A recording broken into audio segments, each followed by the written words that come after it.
Góðan dag og verið velkomin á þennan 42. fund sveitarstjórnar Rangárþings ytra og ég ætla að byrja á að fara við mætingu og þessi mætt er Margrét Harpa Guðsteinsdóttir, Brynhildur Sighvatsdóttir sem situr fundin í fjarveru Þórunnar Dísar, Viðar Þorsteinsson og Eggert Valur sem eru fulltrúar álista og Björk Gretarsdóttir, Eydís Indriðadóttir og Ingvar Pétur sem eru fulltrúar D-lista og einnig situr fundin Jón Valgeirsson sveitarstjóri sem ritar fundargerð og Ösp Viðarsdóttir sem sér tæknimál. Þá ætla ég að kalla eftir því hvort að það einhverjar athugasemdir við útsend fundarboð. Svo ekki, þá ætla ég að leggja til við fundin að við tökum inn á dagskrána 2 mál sem ekki fóru út með dagskráboði. Það er sem sagt annars vegar erindi sem barst okkur í gær vegna leikjanámskeiðs Ungmennafélagsins Heklu og umsagnarbeiðni sýslumannsins á Suðurlandi vegna beiðni rekstrarleyfi fyrir rekstur gististaðar á lóðinni Þrúðvangi 6. Er ykkur á mótbáru við því? Svo er ekki. Þá göngum við til dagskrár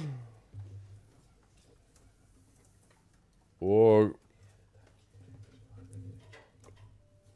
við förum í lið 1. Vissan? Þú sést í myndavélinni en ekki útsendingunum heyrist samt í þér. Eitthvað smá örðuleikar, tækniörðuleikar en við höldum okkar striki og Jón gerur svo vel.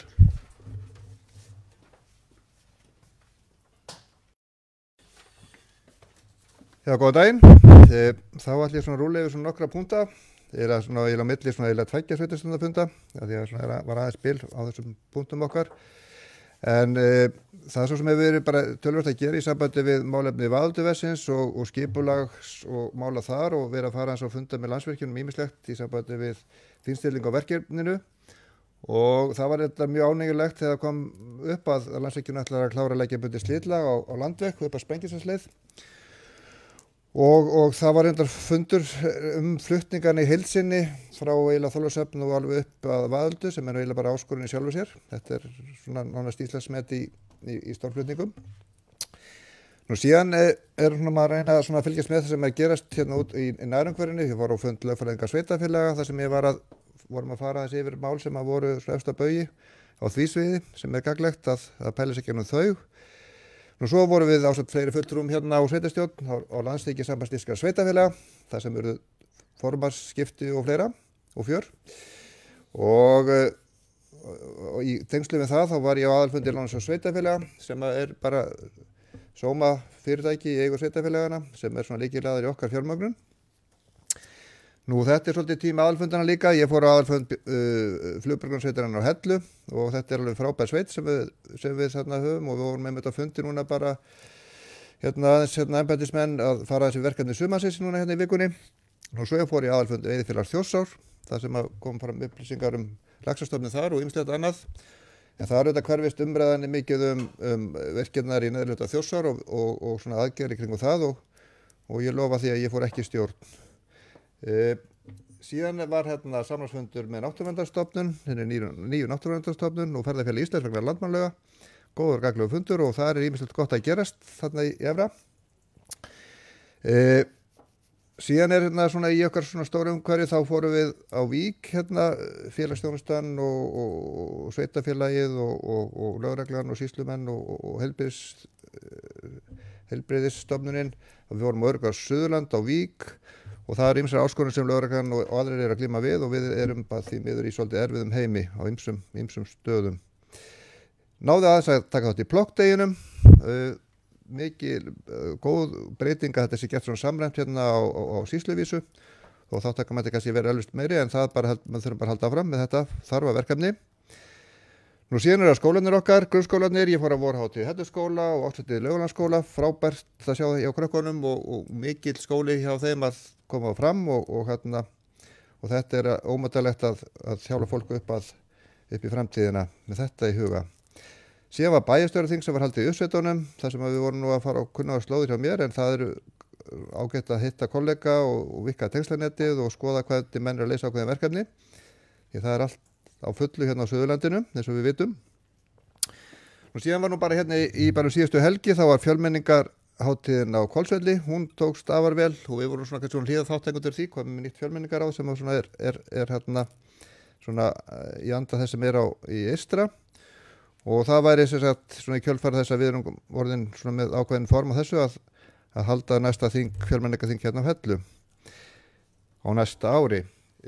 Síðan var fjarfundur sem sveitarfélögin eða Sorpstöð Suðurlands hélt fyrir sveitarfélögin á Suðurlandi um stöðu brennslumála og þar var ég með framsögum fyrir Sorpstöð Rangárvallasýslu þau verkefni sem að við erum að fást við hérna í sýslunni og það er alltaf litið til þess sem að við erum að gera. Nú síðan á lokum þá voru nú bara hérna núna á mánudaginn stöðufundur í fjarfundi með HSU vegna læknamáli í sýslunni og það kom ákveð jafnvægi núna í stöðuna meðal með norskum læknum en það gengur illa að finna ennþá fasta lækna en vonandi svona þegar þetta kemst í allt í jafnvægi þá stekkur einhver á það hjá okkur og síðan á að taka annan svona stöðufund í haust þannig að við höldum þessu samtal áfram sem er bara mjög gott og gott að miðla upplýsingum. Takk fyrir mig.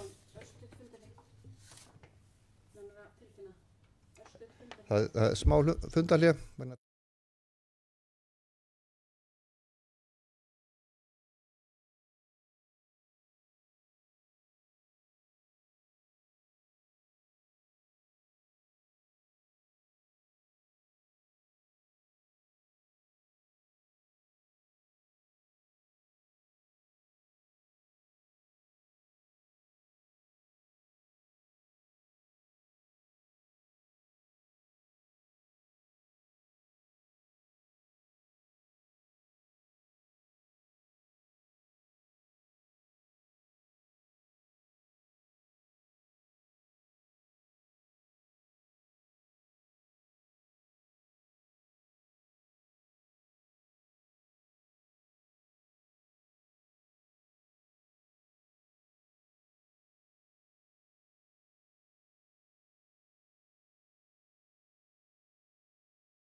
Heyrðu, þá höldum við fundið áfram og eins og Jón kom inn á þá er eitthvað vesen með hérna tæknimálin en við vonumst, við getum ekki annað en haldið fundirum áfram þrátt fyrir það og við erum komin í lið 2 sem er ársreikningur hérna Rangárþings Ytra 2024 og hann Friðrik Einarsson, endurskoðandi, ætlar að byrja því að fara yfir endurskoðana skýrsluna. Gerum svo vel, Friðrik. Já, takk fyrir það, kærlega. Já, ég ætla að renna yfir endurskoðana skýrsluna og svona helstu niðurstöður úr endurskoðunni. Kannski að byrja að segja hérna, breytingar á ásetningunum milli umræðna. Það urðu lítið sátta breytingar, þar annars vegar var hérna kom inn núna uppgjörið fyrir byggðasafnið á Skógum sem var ekki komið fyrir umræð. Það hefur sem sagt jákvæð áhrif á hérna afkomuna 6,2 milljónir og síðan það búið að uppfæra áætlunina. Það vantar sem síðasta viðaukann inn í áætlunatölunar í ásetningu sem var kynntur við fyrrumræðu. Aðrar breytingar hafa ekki orðið á ásetningnum milli umræðna. En hér þá endurskoðunarskýrslan eins og liggur fyrir núna við síðar umræðu. Og ef við bara rennum yfir hana hérna til að byrja með, þá erum við hérna með þá sem sagt bara smá bara inngang frá okkur varðandi endurskoðunarskýrsluna sem fjallar ábyrgð endurskoðenda tengslum við endurskoðun á ársreikninginn og síðan ábyrgð stjórnenda. Og hér síðan fjallað tilgang skýrsluna sem þá sem greinir og tilgangun í raun og veru bara að greina frá helstu niðurstöðum endurskoðunar og ef það einhver sérstök atriði sem þurfum að koma framfæri við stjórnendur. Síðan hérna koma bara smá umfjöllun skuldbindingar okkar hjá KPMG varðandi gæði endurskoðun, að við þurfum að fylgja ákveðnum stöðlum og reglum, alþjóðlegum gæðastjórnunarstöðlum meðal annars til að innleiða gæðastjórnarkerfi hjá okkur og hvaða svona nálgun við höfum við raun og veru að tryggja gæði í endurskoðun hjá okkur. Hér kemur svona samantekt úr skýrslunum helstu niðurstöðum og það svona tekið fram raun og veru. Fyrsta að við höfum sérst lagt mat og reikningsskilaðferðir og reikningsaðstætt mat og upplýsingar ásetningnum og teljum að það sé almennt viðeigandi. Við erum hérna með upplýsingar raun og veru endurskoðun aðgerðir sem við framkvæmum sjálf á samstæð ásetningnum. Það er að segja að hluti af endurskoðunni framkvæmd annar staðar undir öðrum félögum og sem eru þá ekki undir í okkar endurskoðun. En aðgerðir sem við framkvæmum í endurskoðunni taka 86% af tekjum og eignum. Síðan það þá mikilvægi sem við notum við endurskoðunina, en mikilvægið það svo fjárhæð sem við reiknum út til þess að meta hvaða fjárhæð myndi raun og veru gefa lesanda ásetningnum ranga mynd af stöðu sveitarfélagsins. Og þetta reiknað sem hlutfall af tekjum og í ykkar tilfelli það 1% af heildartekjum. Þannig að mikilvægi hjá okkur 35,5 milljón. Það er að segja að þeir skekkja meira en 30,5 milljón, þá myndum við telja að ásetningurinn gefi ekki glögga mynd af stöðu sveitarfélagsins. Síðan erum við þá með önnur mikilvægismörk sem að hafa það markmið að allar skekkjur sem eru yfir 1,8 milljón, það eitthvað sem við greinum stjórnendum frá og það þá tekin afstæða til þess hvort að þurfa að leiðrétta þá skekkju eða ekki. Ef svo skekkja ekki leiðrétt og við teljum hún skekkja sig rétt, við myndum vilja að hún yrði leiðrétta, þá myndi það koma þá fram á mismunarlista sem myndi þá fylgja þessari skýrslu. Það skemmst að segja frá því að það semst engir svona slíkir óleiðréttir mismunir og mismunarlista fyrir endurskoðun. Veikleikar innra eftirliti, það einn verulegu veikleiki við innra eftirlit hjá sveitarfélaginu. Fjöllum betur hann á blaðsíðu 15 í skýrslunni, þannig ég fer aðeins nánar yfir hann á eftir. Síðan það mál frágengin samhliða seinni umræðu. Við munum sem sagt fá stjórnendur til þess að undirrita staðfestingarbréf, sveitarstjórn munum þá árita ásetninginn, við munum þá í kjölfari árita okkar áritun og síðan gefa þá út loka útgáfu endurskoðunarskýrslu. Það hafa ekki verið gerðar breytingar á endurskoðunarnálgunni og áætlunum hana eins og var kynnt fyrir ykkur í upphafi. Einnig var framkvæmd svokölluð stjórnsýsluskoðun og það kom ekki verulegir veikleikar við könnun okkar á stjórnsýslunni fram. Þið bara spyrja jafnóðum ef það eitthvað. Bara umfjöllun umfang endurskoðunar. Sjáum við raun og veru hvaða félög eru inni í ásetningi sveitarfélagsins og hvort að þau séu endurskoðuð sem hluti af endurskoðun sveitarfélagsins eða hvort það sé framkvæmd sér endurskoðun á viðkomandi félagi. En allir sjóðir sveitarfélagsins eru undir í endurskoðunni hjá okkur. En ef ég fer síðan yfir á næstu glæru, það þá eru það varðandi samstarfsverkefnin. Þið sjáu að samstarfsverkefni vigta talsvert hjá ykkur einn, það er þá 32,8% að tekjum í A-hluta og 4,5% í B-hluta. En hlutfall eigna hjá samstarfsverkefnum inn í sveitarfélögin 8,2%, í A-hlutanum og 6,8% í B-hlutanum.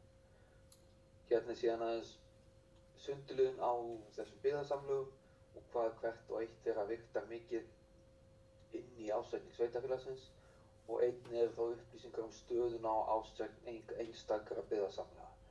Þannig að við erum með búið að klára og ganga frá endurskoðunar áhrifum og samþykkja ársreikning hjá öllum byggðasamlagum nema 2, það er þá hjá félags- og skólaþjónustunni og svo héraðsnefnd Rangæinga. Þar erum við með drög inni en stjórn á eftir að samþykkja ársreikningi. Annars það kannski, þið sjáið hérna á þessari mynd, þá sjáið þið svona betur hvaða áhrif þessi byggðasamlög er að hafa inn hjá okkur. Þetta eru hérna 11 byggðasamlög sem þið takið hérna inn í ársreikningin. Þar er náttúrulega byggðasamlagið Oddi að vigta hérna þyngst eða mest, það er þá 23% af tekjum og 2,6% af eignum. Síðan er það þá Bergreis sem kemur næst, þannig að með 4,4% tekjum, 1,3% eignum og svo koma þá önnur með minna, félagsþjónustan yfir 1%, tónlistarskólinn, byggðasafnið, vatnsveitan og svo sorpstöðin 2% af tekjum. Mjög aðeins með smá umfjöllun þetta síðar þar sem við ætlum að fara yfir raun og veru reynsluna af þessari innleiðingu og þessari reglugerð að taka byggðasamlögin í og hvaða áhrif þetta hefur haft. Fjalla betur aðeins það síðar. Hérna koma svona aðeins umfjöllun áhættur og niðurstöður okkar, það sem við skilgreinum sem sérstakar áhættur í endurskoðunni. Og fyrst er að nefna möguleg sniðganga stjórnenda eftirliti. Þetta er skylduaðgerð hjá okkur endurskoðunni að kanna hvort að stjórnendur hafi möguleika á að sniðganga eftirliti og sem getur þá leitt til hættu á skekkju eða sviksemi í ársreikningnum. Og við gerum prófanir á því hvaða förum yfir heimildir stjórnenda bæði til varðandi samþykki reikninga, bókun í bókhaldi og aðgang að heimabanka og síðan ef við sjáum einhverja veikleika í þessu og þá skoðum við færslur sem að tengjast viðkomandi stjórnendum, við skoðum greiðslur til viðkomandi stjórnenda út af bankareikningi og hvort að það sé einhverja vísbendingar eða hvort við sjáum einhverja merki óvenjuleg, óhefðbundin veruleg viðskipti. En í ykkar tilfelli þá fundum við engin veruleg óhefðbundin viðskipti við stjórnendur. Það er veikleiki aðeins í innra eftirliti hjá okkur sem er þessi punktur sem við vorum með í samantæktinni að aðgreining starfa er ekki fullnægjandi eða eins og best var á kosið. Þar sem starfsmenn sem eru bæði með millifærsluheimild á bankareikningum og bókafærslur í fjárhagsbókhaldi. Og þessi veikleiki eykur hætta á að starfsmaður færi ranga færslu vegna mistaka eða af ásetningi án þess að það uppgötvist. Stjórnsýsluskoðunin, svo ég fjallaði áðan, það komu enga verulegar ábendingar þar fram. Það er einhverja svona minniháttar ábendingar eða ráðleggingar sem settar fram í skýrslu sem voru afhent af sveitarstjóra og við munum fylgja eftir en það var engin það alvarlega við teldum við þurfa að greina frá í endurskoðunarskýrslu. Lífeyrisskuldbindingin, við metum það sem sérstakan áhættulið í endurskoðunni, þar er útreikningur á lífeyrisskuldbindingunni tengist ákveðnu mati og förum yfir þann útreikning, þannig þetta er annars vegar lífeyrisskuldbinding vegna lífeyris- og starfsmanna ríkisins, LSR, og síðan A-deild Brúar lífeyrissjóðs og við förum yfir útreikning þeirra tryggingastarfræðinga sem koma að því hjá þeim, förum yfir, tökum fund með þeim, förum yfir hvaða aðferðir beita við útreikningnum og síðan förum við yfir, gerum ákveðnar aðgerðir til að greina breytingar á milli ára og hvort við séum vísbendingar skekkju. En við teljum sem sagt að reikningsafslætti matsstjórnenda vegna lífeyrisskuldbindinga vera hlutlaust eins og á fyrra ári og yfirferð okkar var nú án athugasemda. Síðan aðeins umfjöllun um lög um aðgerðir gegn peningaþvætti og ástæðan fyrir því við erum umfjöllun um þetta í endurskoðunarskýrslunni ykkar er það að þið eigið sem sagt fasteignafélag Suðurlandsvegur 1-3 og samkvæmt í skráningu hjá fyrirtækjaskrá Skattsins þá fellur félagið undir gildissvið laga um lög um aðgerðir gegn peningaþvætti og fjármögnun hryðjuverka sem þýðir það að félagið þyrfti að koma upp ferli þar sem að leigjendur myndu staðfesta fara í gegnum ákveðna staðfestingu í tengslum við þessi lög um aðgerðir gegn peningaþvætti. Og þess vegna erum við svona að benda á það í endurskoðunarskýrslunni og það að tryggja að Suðurlandsvegur uppfylli þessi skilyrði. Síðan varðandi samstarfsverkefnin, smá umfjöllun hjá okkur varðandi þau, en þessi innleiðing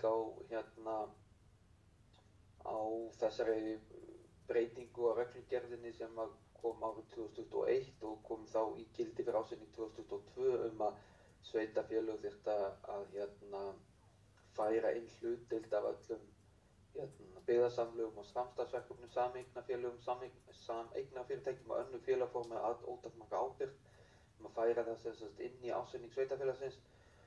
Nú búið að færa þetta inn, þetta þá 3. árið sem við er verið að taka þetta inn í sveitarfélögin. Kom svona ákveðin reynsla þegar eins og sagði þegar að taka inn 11 samstarfsverkefni inn í ársreikninginn.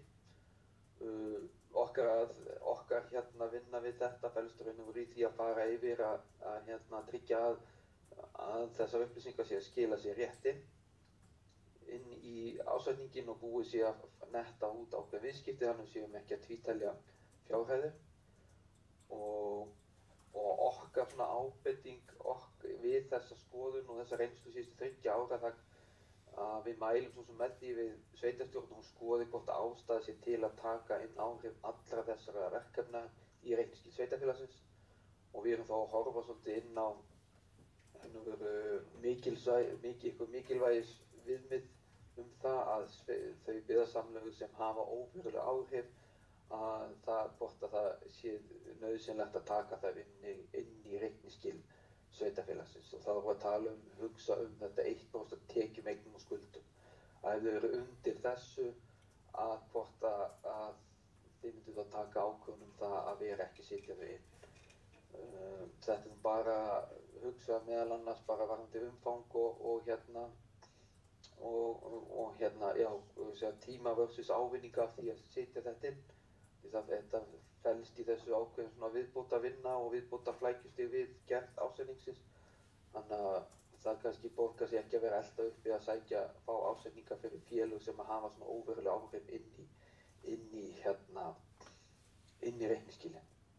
Og við getum svona svo skoðað, ef ég fer aðeins tilbaka, skoða þennan lista að miða við þessi viðmið eins og við settum þá eru þetta það er ykkar tilfelli myndi ég segja, það væri svona 3 sveitarfélög sem kannski væri hægt að undanskilja. Það eru þá brunavarnirnar, Árnessýslu, það heilbrigðiseftirlitið. Þú spurning með héraðsnefndina, hún með eignir yfir 1% en tekjurnar 0,2% og svo eru þá með húsakynni sem 0,5% og af tekjum 0,1% af eignum. Þannig að þetta kannski eitthvað sem við bara leggjum til að þið hugleiðið og skoðið þá bara takið upp kannski við næstu fjárhagsáætlun gerð. Hérna aðeins upplýsingar reikningshaldslega matsliði. Við metum, það var til lífeyrisskuldbindinguna, þar erum við að meta hvort að leggja mat á það, hvort að mat ykkar sé varkart, hlutlaust eða bjartsýnt og við teljum að það sé bara hlutlaust, það bara fylgt stöðlum aðferðum við að reikna út matið og engar breytingar á það milli ára og komin ágætis reynsla á þennan útreikning. Hér síðan umfjöllun endurskoðun, nálgun og matsaðferðir. Það allir liðir hérna innan ásetningsins ykkar eru færðir bara á kostnaðarverði nema þá lífeyrisskuldbindingin sem reiknuð samkvæmt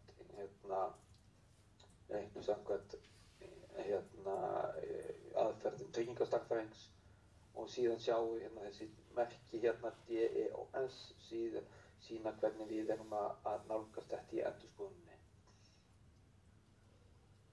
Hér aðeins umfjöllum betur veikleika sem ræddi áðan varðandi aðgreiningu starfa og tillögur að úrbótum.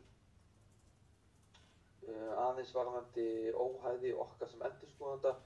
Nú eru þið með skráð skuldabréf og flokkist undir hérna svokölluð PÆ-félög og þá gilda aðra reglur eða svona strangari reglur þá þjónustu sem við megum veita ykkur heldur en öðrum aðilum og við megum veita ykkur, við megum veita ykkur endurskoðun aðgerðir og síðan aðrar aðgerðir sem hafa ekki áhrif á óhæði eða hafa áhrif á óhæði okkar gagnvart endurskoðunni og önnur þjónusta sem við megum veita, hún má ekki fara yfir, þóknun hennar má ekki fara yfir 70% af meðaltals endurskoðun og þóknun síðustu 3 ára og við erum með sem það 6,8 milljónir. Heildarfjárhæð þóknunar fyrir aðra þjónustu en endurskoðun var 2,3 milljónir. Hún fólst í aðstoð við framsetningu fjárhagsáætlunar og aðstoð vegna rekstramælaborða og regluvarsla. Þannig að við óhæð okkar ekki skert samkvæmt þessum viðmiðum í endurskoðunni. Aðrar upplýsingar sem okkur skylt að veita ykkur, það þá varðandi sviksemina, það hafa ekki komið fram neinar vísbendingar sviksemi hjá sveitarfélaginu.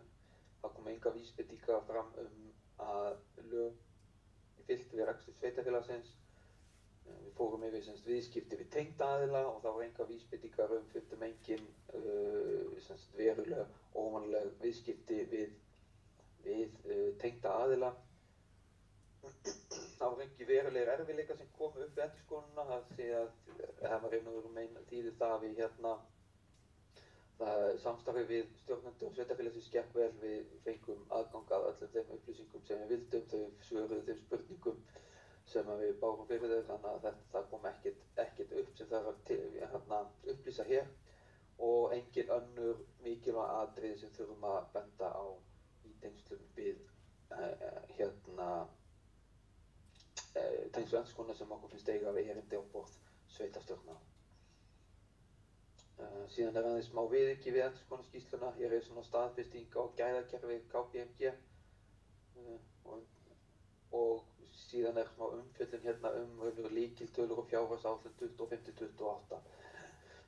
Þar erum við setja í samhengi rekstur síðustu 2 ára og áætlanir ykkar næstu 4 ára og þetta til þess að draga fram hvernig uppsafnaður rekstrarafgangur eða fjárþörf sé að myndast hjá sveitarfélaginu. Og þetta svolítið mikið af tölum og við erum að sýna þetta eru rauntölurnar 23-24 og svo þá samþykkt áætlun 25-28 og ef við skoðum kannski bara rekstraniðurstaðan ykkar, það gerir ráð fyrir jákvæðum rekstrarafgangi allt tímabilið sem áætlun á við. Áætlun sem veltufé frá rekstri hjá samkvæmt áætlun að þróast úr 575 milljónum upp í 794 milljónir á þessu tímabili. Afbókanir veltufé frá rekstri náttúrulega það sem verður eftir af rekstri ársins til fjármögnunar, afbókunar lána og fyrir fjárfestingar.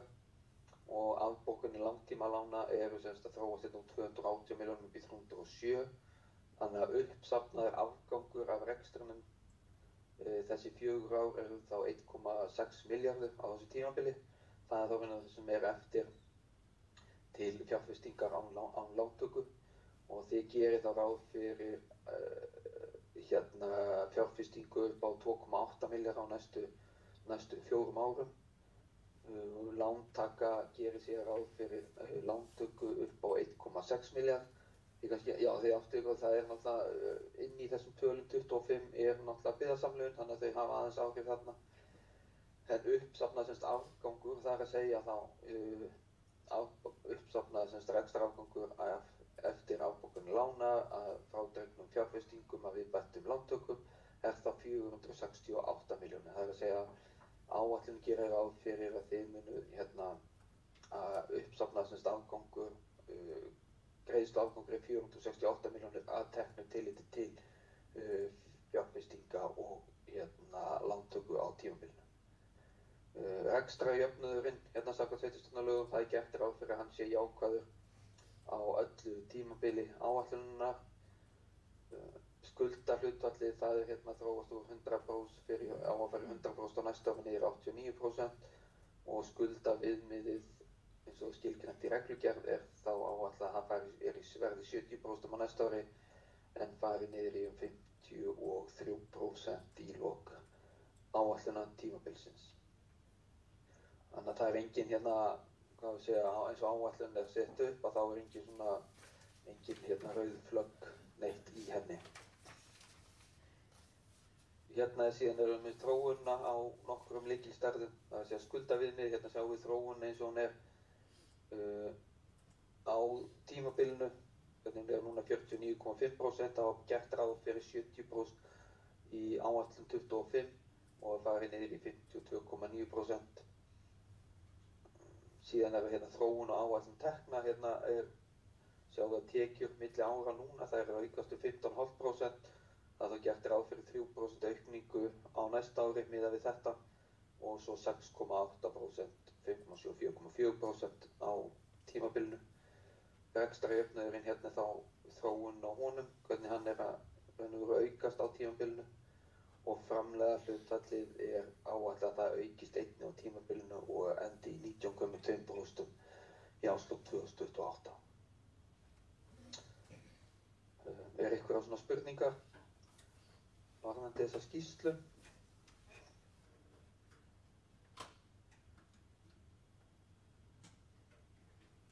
Ekki frá mig, bara takk fyrir góða vinnu.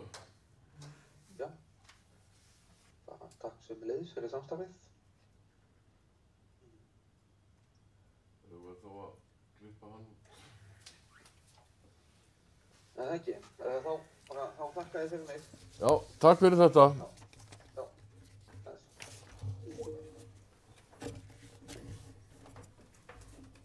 Þá liggur þessi endurskoðanda skýrsla fyrir og þá förum við bara í lið 2, eða höldum áfram. Afgreiðslu ársreiknings, seinni umræða. Og ég ætla að biðja Jón að fara svona yfir helstu lykiltölur í reikningnum og gef svo orðilust kjölfarið á því. Gjör svo Jón.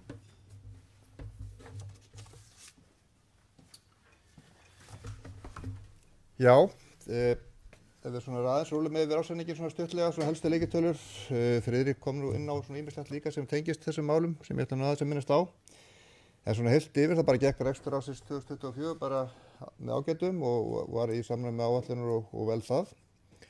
Og heildartekjur voru rúmið 3,8 milljarðar í samstæðunni A og B og rekstrarniðurstaða fyrir afskriftir var tæpar 700 milljónir og þegar var búið að taka tillit til afskrifta, fjármagnstekju og fjármagnsgjalda þá var rekstrarhagnaður samstæðunnar rúmar 376 milljónir. Og það er jákvætt líka að reksturinn í A-hlutanum er bara sterkur áfram, þannig að niðurstaða þar var rúmar 338 milljónir. En ég svona veka athygli á því eins og kannski Friðrik var að tala í endurskoðunarskýrslunni að hluti af þessum rekstrarhagnaði er vissulega út af samstarfsverkefnum og þau vigta reyndar mismunandi aðeins inn í afkomutölunar, þannig að í A-hlutanum myndi ég segja að það var þeim 62 milljónir sem að tengjast svona kannski samstarfsverkefnum sem við höfum kannski ekki beina stjórn á. Oddi til dæmis er inn í heildartölunum okkar sem dæmi, en það svona inn í A-hlutanum er 62 og í samstarfsverkefnum 36. Þannig að ég er svona með það að það sé svona það bil 98 milljónir sem að kannski svona samstarfsverkefnin hafa jákvæð ákveð á rekstrarniðurstaðna en sem að kannski við ráðum ekki kannski beint yfir í daglegum rekstri. Og það þarf alltaf að hafa þetta í huga. En auðvitað eins og Frigg sagði, samanburðurinn er alveg svo samin síðustu 3 árin. Síðan í sambandi við heildareignir, þeir aukast líka, þeir eru það 3,7 milljarðar, þannig að við erum þetta í miklu fjárfestingum. Og það sem er jákvætt líka í raun og veru að veltufé frá rekstri er að styrkjast frekar en hitt. Í samstæðunni er þetta 650 milljónir og í A-hlutanum 494. Og við vorum að fjárfesta verulega árinu 2024 og trúlega það mesta sem að sveitarfélagið hefur gert. Ef maður svona reynir svona að draga frá svona samstarfsverkefni þá var það svona tæpar 900 milljónir sem við vorum með í fjárfestingum í samstæðunni og í A-hlutanum var þetta 870 milljónir. Grunnskólinn er náttúrulega lang stærsta verkefni sem við erum að glíma við. Og sem betur verið var veltufé það sterkt að við þurftum ekki að taka veruleg lán og ekki í samræmi við það sem við áætluðum. Þannig að lántaka var á síðustu ári 300 milljónir og voru í síðustu áætlunum 600. Þannig að það er jákvætt, en skuldirnar jukust lítillega þrátt fyrir það. Síðan er það annað sem við þurfum að líka að skoða þegar við lesum ársreikninginn og það er svona handbært fyrir árslok. Við þurfum alltaf að hafa hugan á því líka hvaða peninga við höfum til ráðstöfunar í árið. Og það í A- og B-hlutanum er það 371 miljón og í A-hlutanum 252. En þarna þurfum við líka að skoða svolítið samstarfsverkefnin því að það má segja það að af þessum 371 miljón í samstæðunni séu það byrjum 100, þá standi eftir svona 160 miljónum sem að sveitarfélagið sjálft er að balansera. Þannig ég vil alveg ekki aðtekla á þessu þegar við lesum ársreikninginn. Þannig að við séum raunhæf og raunsæ í þessu. Aðrar kennitölur eru jákvæðar. Skuldaviðmiðið er 50% í A- og B-hluta í samstæðunni, A- og B-hluta. Og er töluvert minna heldur en við áætluðum sem að þetta felst í því að við tókum þá minni lán heldur en við þurftum. Heldur en var áætlað, réttara sagt.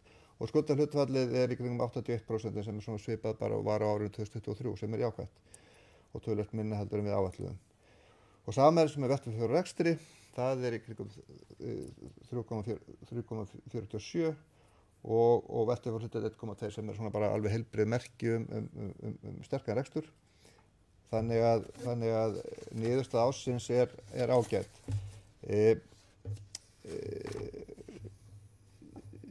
Öðru leyti þá er maður líka ánægður með að fjárhagsáætlanir og rekstrartölur eru svona í nokkuð góðu balans og við höfum náð held ég að stilla svona tekjumódelið með viðaukum og svona pælingum á síðasta ári. Þannig ég held að menn séu með raunsærir hvernig það er og árinu 2025 erum við held ég bara að sigla inn í svona bara líka inn í svona jákvæða stöðu. Þannig að þetta er svona bara til svona fyllingar það og auðvitað var Friðrik búinn að fara þessi yfir ýmis mál sem að kannski ég spara mér þá núna að fara yfir. Þannig að þetta er svona helsta það sem að ég les út úr ársreikningi sveitarfélagsins fyrir árið 2024.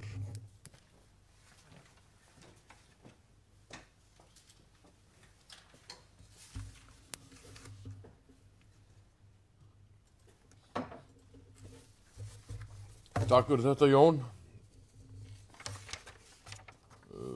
Ég ætla þá bara að gefa orði laust ársreikning sveitarfélagsins vegna ársins 2024. Ykkur sem vilja, gerðu svo vel, Ingvar.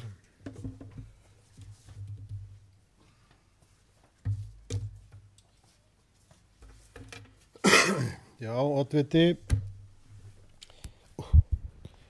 Það eru þetta, eins og fram hefur komið, að þá stendur reksturinn bara vel, þannig að það er nú ekki ástæða til að vera í neinum bölsýniskasti yfir honum. Það er staðan er góð, niðurstaðan er góð. Það sem reksturinn skilar til framkvæmda eða til uppbyggingar í veltufé frá rekstri er allt gott og allt nokkuð í samræmi við svona þær væntingar sem við höfðum. Við erum auðvitað vinnum þessi mál mjög vel saman og ég held að séu allir nokkuð upplýstir hvernig þessi þróun hefur verið. Sérstaklega ánægjulegt auðvitað að langtímaáætlanir sem gerðar voru fyrir uppbygginguna hér á Hellu grunnskólan að þær að ganga merkilega vel eftir og sýnir að það hefur verið vandað til þó að maður hafi ekki kannski alveg þegar maður sá þessar tölur í upphafi trúa því þetta gæti eða þyrfti endilega allt að ganga eftir. Það eru þetta ytri aðstæður sem geta haft áhrif og við höfum engin áhrif á eins og verðbólga og atvinnuástand og fleira en þetta allt nokkurn veginn að ganga eftir og meira að segja ef maður sanngjarn að þá erum við þegar við erum að skoða stöðuna að við erum að skoða áætlun sem óverðbætt þannig að í rauninni erum við jafnvel að ná fram kostnaði sem þá lægri en gert var ráð fyrir ef maður ætlar að bera saman epli og epli í því samhengi. Það auðvitað mikilvægt að halda áfram á sömu braut. Við erum í bara miðjum fasa, við erum töluvert í land með að klára þá uppbyggingu og það ekki tilefnið ástæða til að slaka neitt á í því aðhaldi sem við höfum verið í en við erum auðvitað að gera helling eins og ársreikningurinn ber með sér og full ástæða til að þakka auðvitað gott samstarf þar innan sveitarstjórnar og ég vil líka nefna fjármálastjóran sem að heldur ágætlega utan þessi mál. En svo maður sé nú kannski horfi líka á það hvað betur mætti fara því að þó var ársreikningurinn sé eins og við þekkjum öll mjög góður að þá gerðum við 4 viðauka síðast ári og maður veltir því fyrir sér svona þegar maður að horfa á þetta í heild og það ekki gagnrýni á einhvern einn eða annan, það meira svona fyrir okkur til umhugsunar að það allavega bendir til þess að það megi vanda betur áætlana gerð stofnana þegar kemur á útgjöldum. Við þekkjum auðvitað einhver tilfelli þar sem að var ekki hægt að sjá hlutina fyrir en það alltaf hægt að gera betur í því. Það sem merkilegt að ef maður horfir á upphaflega áætlun frá desember 2023 að tekjuhliðin merkilega nálagt því sem að raunin bæði hvað varðar útsvar og fasteignaskatta og eins aðra tekjur. Þetta eru nánast sömu tölur og voru í þeirri upphaflegu áætlun og jöfnunarsjóðurinn að skila hérna einhverjum 300 milljónum umfram það sem við áætluðum þannig að þar erum við með virðist vera nokkuð góða upplýsingar og góða forsendur sem við höfum verið að gefa okkur í þessum áætlunum, í þessar áætlun sem að gilti fyrir síðasta ár. En á sama tíma förum við 200 milljónum fram yfir á útgjaldahliðinni frá upphaflegri áætlun og ef við horfum á áætlununa með viðaukum að þá erum við að fara fram yfir þar líka og við gerum síðasta viðauka í nóvember, 70 milljónir í A og B hluta og eitthvað ölliti meira ef mann rétt í A hlutanum og það auðvitað ákveðið áhyggjuefni að það sé þegar að við erum komin svona langt inn í árið.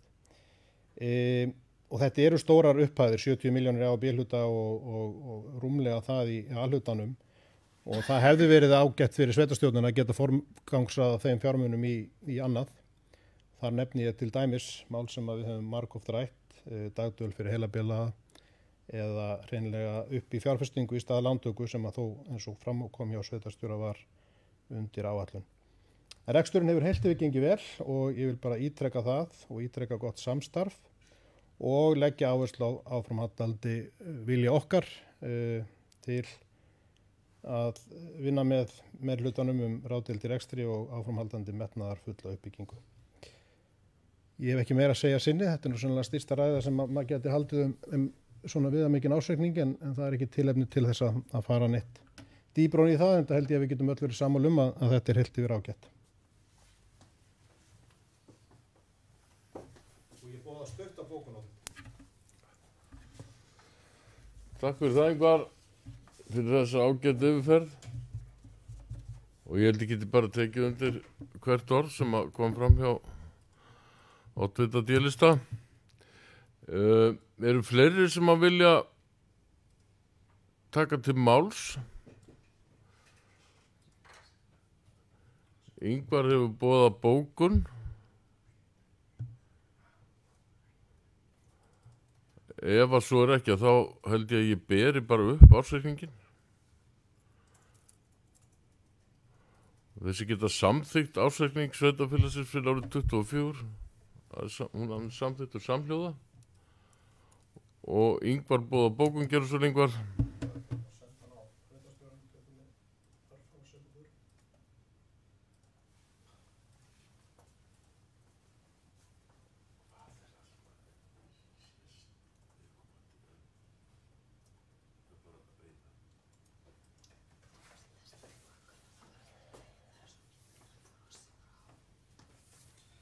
Já, oddviti, bókun fulltrúa D-lista er svo hljóðandi.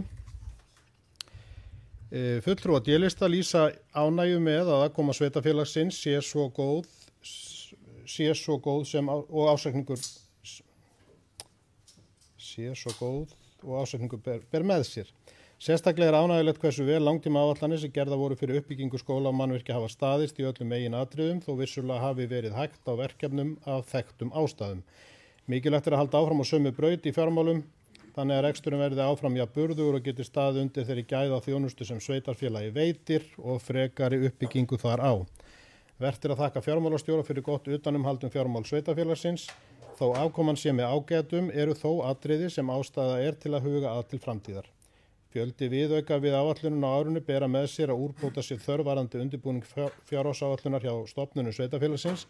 Sé rýnt í upphaflega áætlun má sjá að áætlunum tekjur gekk ágætlega eftir að frátöldum framlögum úr jöfnunarsjóði sem voru rúmum 300 milljónum hærri en áætlað var. Rekstragjöld A og B-hluta fóru tæpum 200 milljónum fram úr upphaflegri áætlun og rúmum 70 milljónum fram úr áætlun með viðaukum. Þetta eru stórar upphæðir og hægt hefði verið að forgangsraða þeim í annað, svo sem dagdvöl fyrir fólk með heilabilun eða upp í fjárfestingu í stað lántöku. Heilt yfir hefur reksturinn þó gengið vel. Gott samstarf hefur verið innan sveitarstjórnar í öllum megin atriðum og er fyrir það þakkað. Áhersla er lögð á áframhaldandi vilja til samstarf sem ráðdeild í rekstri, metnaðarfulla uppbyggingu og góða þjónustu með jafnræði allra íbúa að leiðarljósi.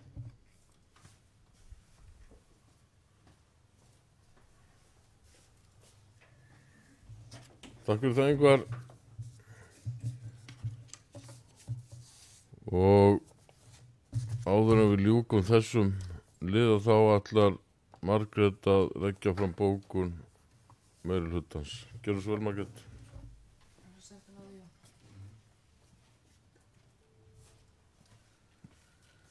Já, oddviti ágætu fundarmenn. Hérna er bókun álista vegna afgreiðslu ársreiknings 2024. Ársreikningur Rangárþings ytra vegna ársins 24 sýnir glögglega að fjárhagsstaða sveitarfélagsins er traust, reksturinn er í góðu lagi og staðan sterk. Einnig sýnir ársreikningurinn að hjá sveitarfélaginu ríkir ráðdeild og varkárni í rekstrinum og leið vilji og áhugi að standa vörð góða þjónustu og uppbyggingu innviða til framtíðar. Aðalatriði er að tekjur dugi fyrir gjöldum og rekstrarafgangur sé til staðar.